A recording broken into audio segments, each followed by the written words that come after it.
بسم اللہ الرحمن الرحیم۔ السلام علیکم ورحمۃ اللہ۔ دیکھیے، یہ عید الاضحیٰ کا مہینہ ہے، یہ قربانی کا مہینہ ہے، لیکن یہ قربانی کا مہینہ ہمارے اور آپ کے لیے ایک استثنائی مہینہ بن گیا ہے، کیونکہ آپ کو معلوم ہے کہ دنیا کے ایک بڑے حصے میں لاک ڈاؤن ہے۔ تو اب اس لاک ڈاؤن کی وجہ سے لوگوں کے ذہن میں بہت سارے سوالات پیدا ہو رہے ہیں۔ ان میں سے جو اہم سوال ہے وہ یہ کہ اس لاک ڈاؤن میں ہم قربانی کس طرح کریں؟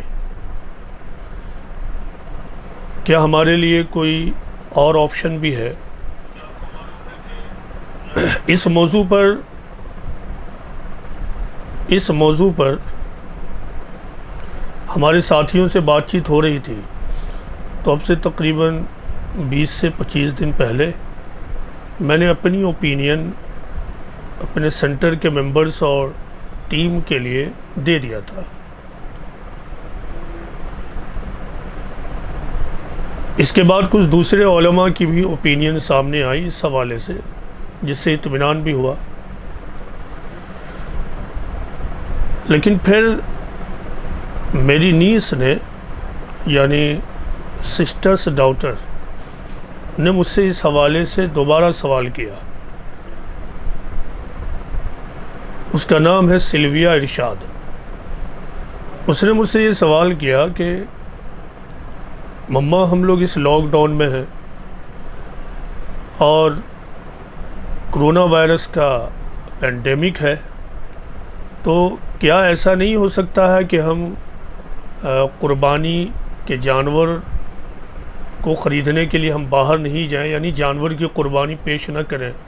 اور پھر یہ کہ قربانی کی اسپرٹ بھی کچھ اور ہے، تو پھر آپ کی کیا اوپینین ہے؟ اسلام کیا کہتا ہے؟ تو پھر میں نے اپنے نیز سے کہا کہ ٹھیک ہے، میں اس کا جواب دوں گا۔ آج اچانک میرے ذہن میں یہ بات آئی کہ میں اس سلسلے میں ایک لائیو سیشن کر لوں، چونکہ عید کے بعد سے کوئی سیشن نہیں ہوا تھا۔ دیر ور سم ریزنس اینڈ پرابلمس کہ میں لائیو سیشن میں نہیں آ رہا تھا، تو آج اسی پر بات چیت ہوگی۔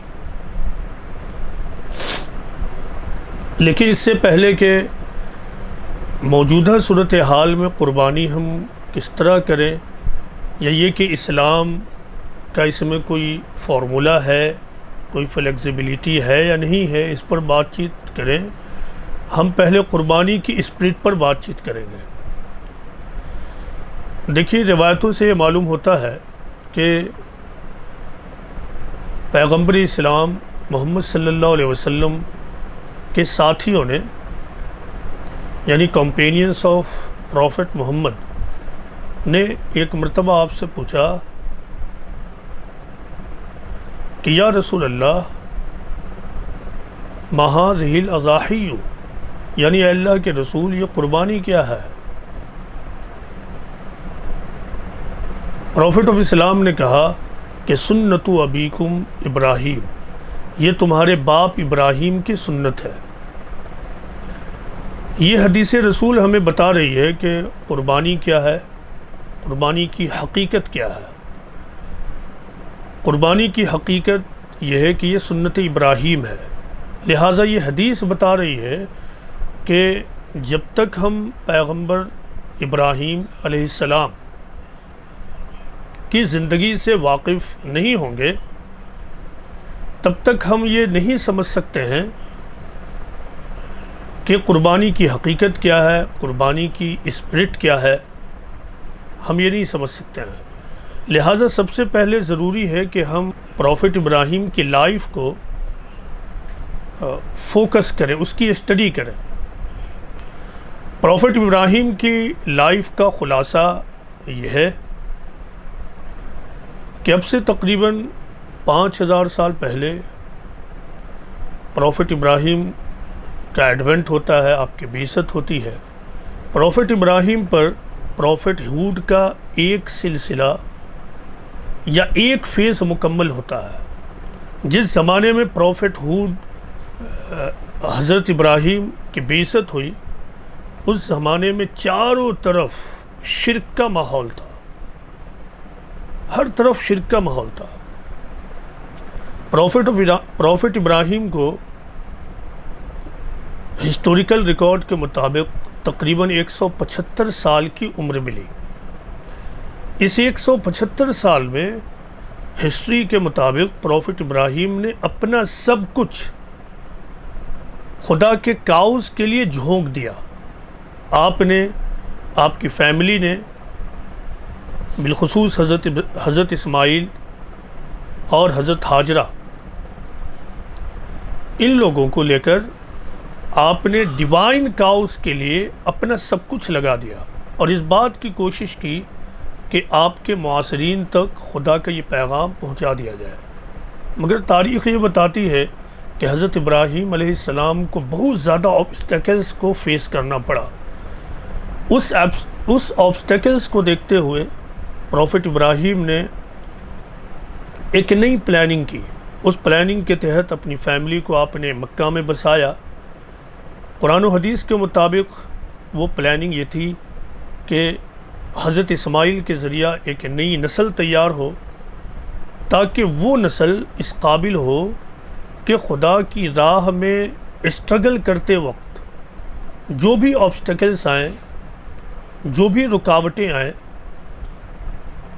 ان تمام رکاوٹوں کے باوجود، جو بھی ڈیفیکلٹیز آئیں، جو بھی مصائب آئیں، ان تمام ڈیفیکلٹیز اور مصائب کے باوجود وہ خدا کی راہ میں جمے رہیں اور حق کو ایکسپٹ کر کے اس کو تمام انسانیت تک ایک طرف پہنچائیں اور دوسری طرف خدا کے آخری دین کو اسٹیبلش کر دیں۔ اس مقصد کے تحت حضرت ابراہیم نے اپنی فیملی کو مکہ میں بسایا۔ پھر حضرت اسماعیل علیہ السلام کی نسل میں تاریخی ریکارڈ کے مطابق مور اور لیس 2500 سال کے بعد آخری پروفٹ حضرت محمد صلی اللہ علیہ وسلم پیدا ہوتے ہیں۔ محمد بن عبداللہ بن عبد المطلب صلی اللہ علیہ وسلم نے اپنے کمپینینز کو لے کر خدا کے اس دین کو تاریخ میں پہلی مرتبہ اسٹیبلش کر دیا اور اپنے معاصرین کے اوپر اتمام حجت کیا۔ تو تاریخ یہ بتاتی ہے کہ حضرت ابراہیم علیہ السلام اور آپ کی فیملی کی پوری لائف دراصل خدا کے دین کی اشاعت کے لیے، خدا کے پیغام اور خدا کے میسج کے ڈسمنیشن کے لیے ڈیڈیکیٹڈ تھی۔ تو پروفٹ آف اسلام محمد صلی اللہ علیہ وسلم کی یہ حدیث کہ یہ قربانیاں دراصل تمہارے باپ ابراہیم کی سنت ہے، ہمیں یہ بتا رہی ہے کہ یہ قربانی دراصل ہمارے اندر دین کی کون سی اسپرٹ پیدا کروانا چاہتی ہے۔ یہ اس قربانی کے ذریعہ اللہ یہ چاہتا ہے کہ ہمارے اندر دین کے لیے قربانی کی اسپرٹ پیدا ہو، ہمارے اندر خدا کے دین کی اشاعت کے لیے اپنا سب کچھ لگانے کا جذبہ پیدا ہو۔ تو عید الاضحیٰ کے مہینے میں ہم جو جانور کی قربانی کرتے ہیں تو یہی اصل قربانی نہیں ہے۔ قرآن و حدیث کے مطابق یہ اصل قربانی کرنے کے لیے ایک ایگریمنٹ ہے، یہ اصل قربانی کرنے کے لیے خدا سے ایک ایگریمنٹ ہے، یعنی جانور کی قربانی پیش کر کے بلیورز اپنے اندر حقیقی قربانی کرنے کا ایک طرف جذبہ کو زندہ کرتا ہے، اس کو آگے مینٹین کرنے کا عہد کرتا ہے، دوسری طرف جانور کی قربانی پیش کر کے بلیورز خدا سے یہ ایگریمنٹ کرتا ہے کہ خدایا تیرے دین کی اشاعت کے لیے جب بھی مجھے اپنی جان اور اپنی دولت کو قربان کرنا پڑے تو میں اس کے لیے ایوری مومنٹ تیار ہوں۔ لہٰذا جب ہم جانور کو قربان کرتے ہیں تو اس وقت کچھ دعائیں پڑھتے ہیں۔ حدیث کے مطابق پیغمبر اسلام 2 جانور کی قربانی پیش کرتے تھے۔ جس وقت آپ جانور کی قربانی پیش کرتے تھے تو جانور کو ذبح کرنے سے پہلے آپ کچھ دعائیں پڑھتے تھے۔ وہ دعائیں اس طرح ہیں کہ انی وجہت وجہی للذی فطر السماوات والارض حنیفا وما انا من المشرکین ان صلاتی ونسکی ومحیای ومماتی للہ رب العالمین لا شریک لہ وبذالک امرت وانا اول المسلمین اللہم منک ولک ان محمد و امتی۔ یعنی حدیث کے مطابق پیغمبر اسلام جب جانور کو قربانی کے لیے اللہ کے سامنے پیش کرتے تھے تو جانور کی گردن پر چھری چلانے سے پہلے آپ یہ دعائیں پڑھتے تھے۔ ان دعاؤں کا ترجمہ یہ ہے: I have set my face with single-minded devotion towards him who has created the heavens and the earth, and I am not one of the polytheists. Inna salati wa nusuki wa mahyaya wa mamati lillahi rabbil alamin.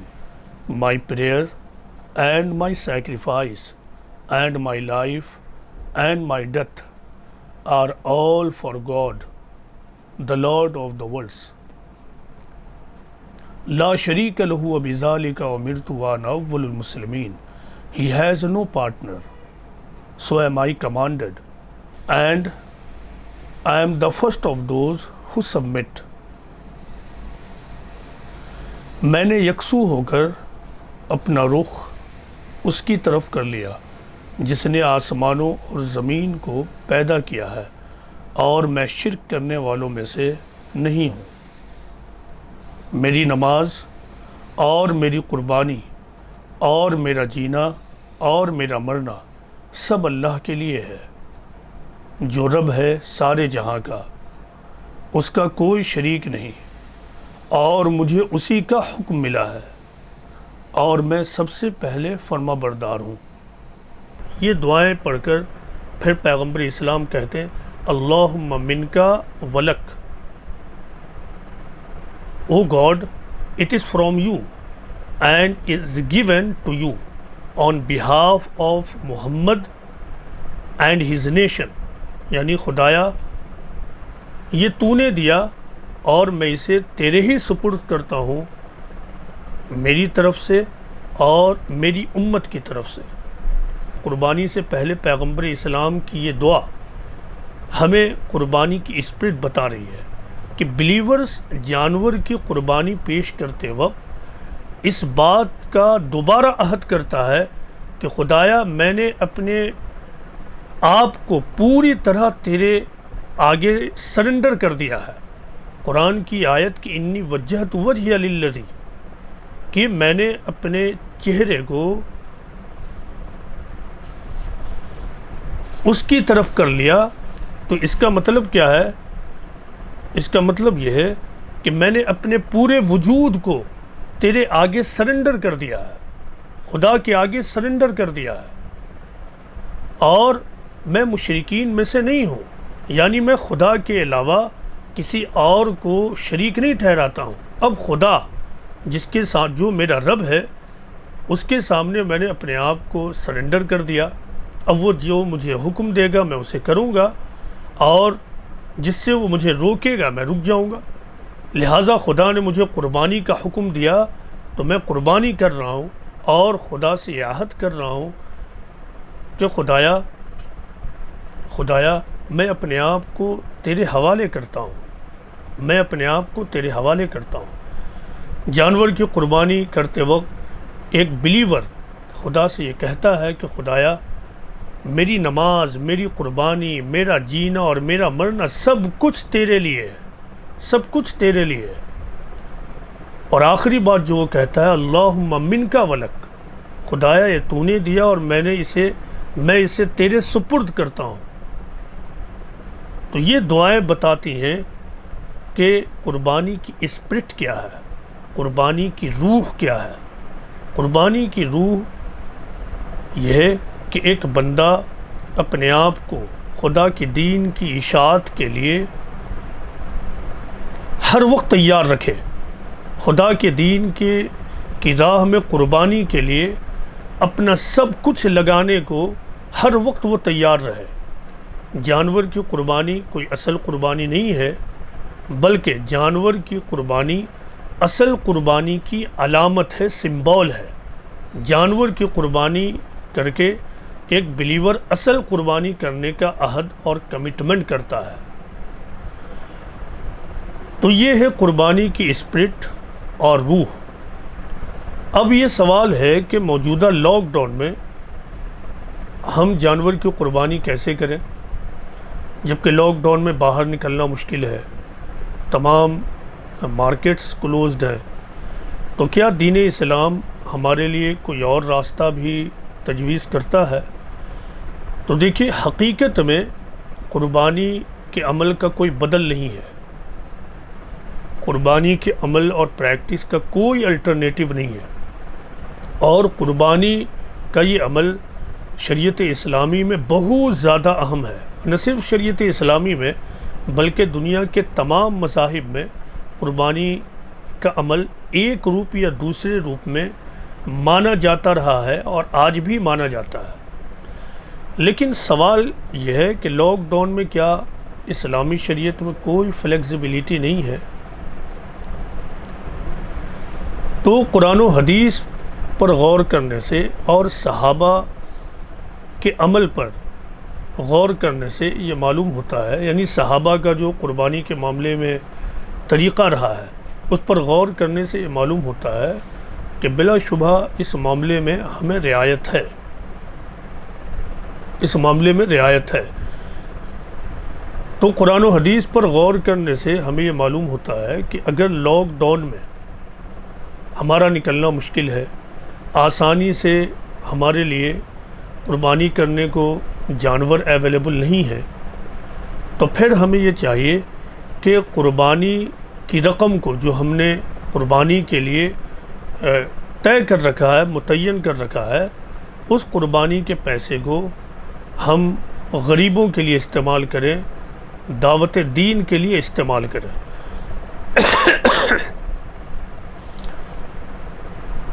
مشہور اسلامی scholar, well known اسلامی scholar and expert of Islamic jurisprudence محترم جاوید احمد غامدی صاحب کی بھی یہی opinion ہے۔ اس معاملے میں وہ بھی یہی اوپینین دے رہے ہیں۔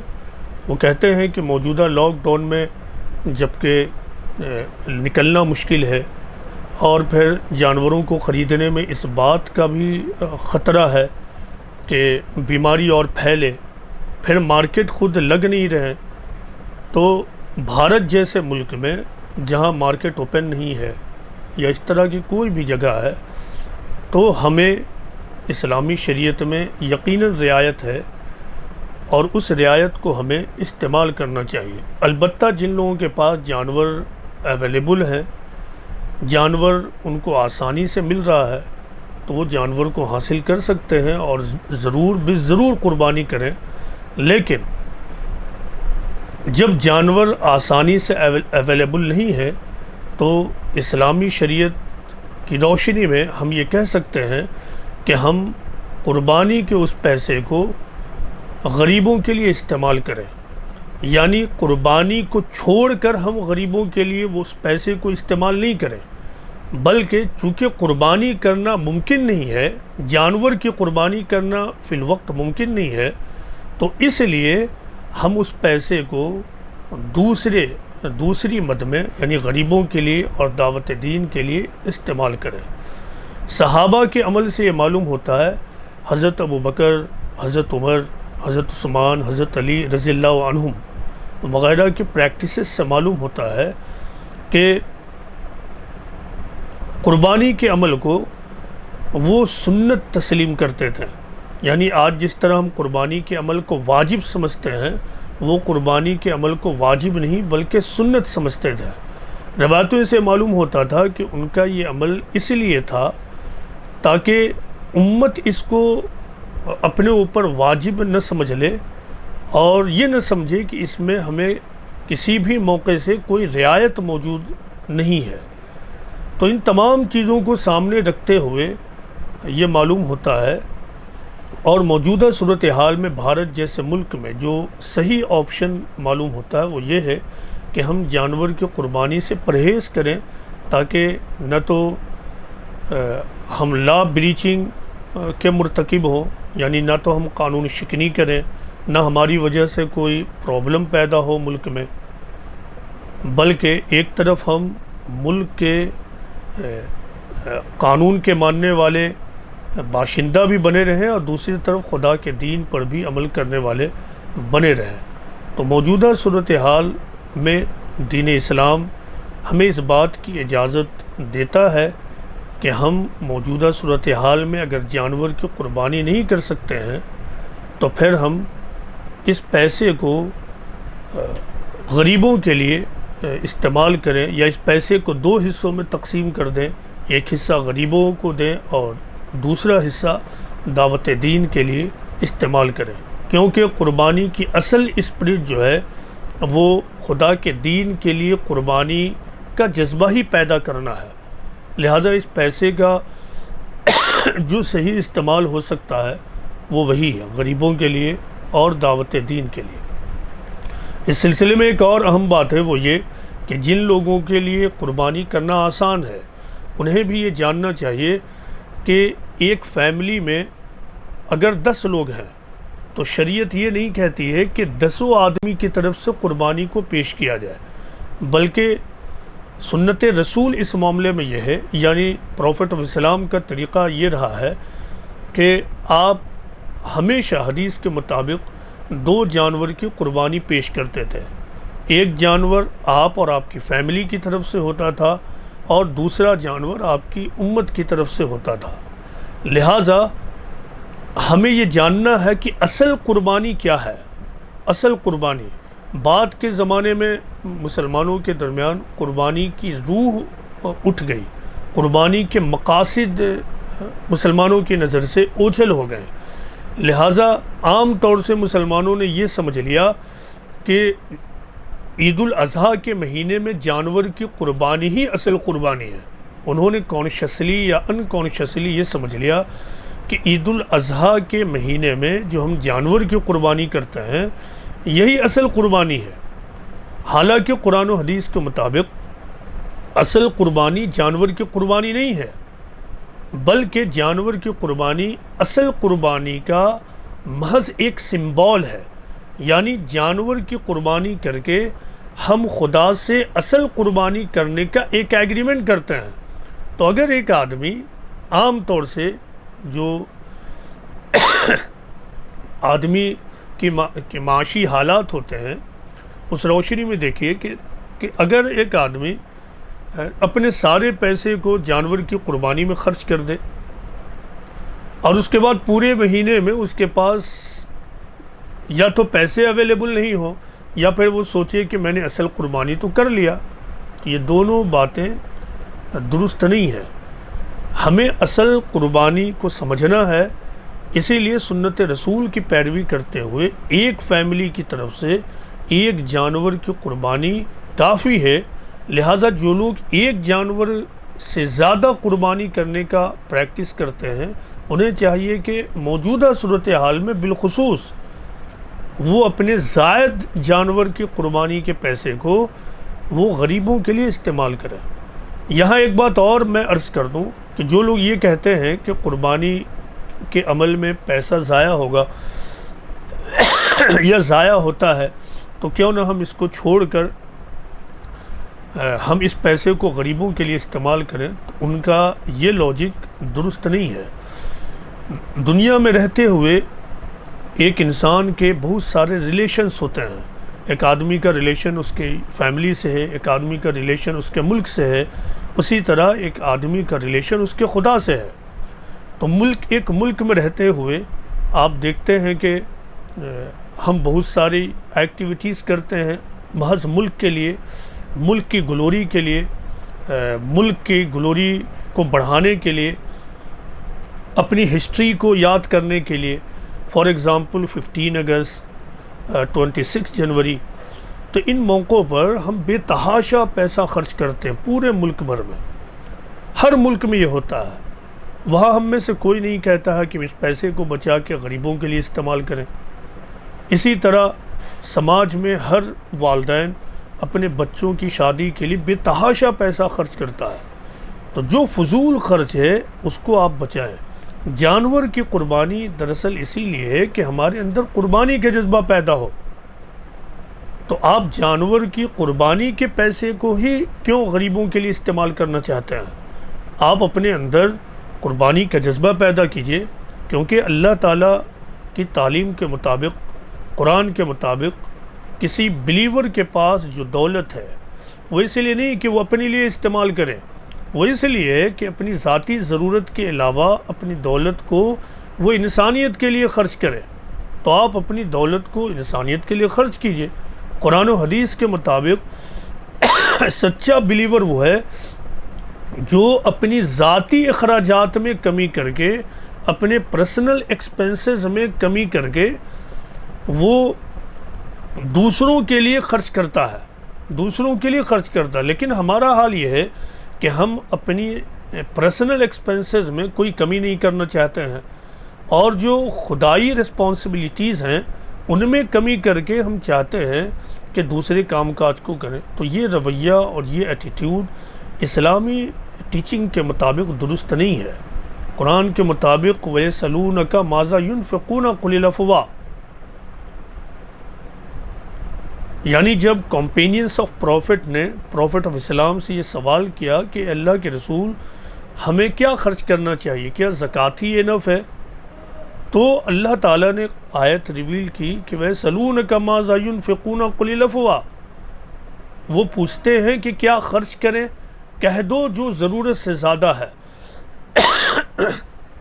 تو مومن کا رویہ یہ ہونا چاہیے کہ جو ضرورت سے زیادہ ہے اسے وہ خدا کے لیے، انسانیت کے لیے استعمال کرے۔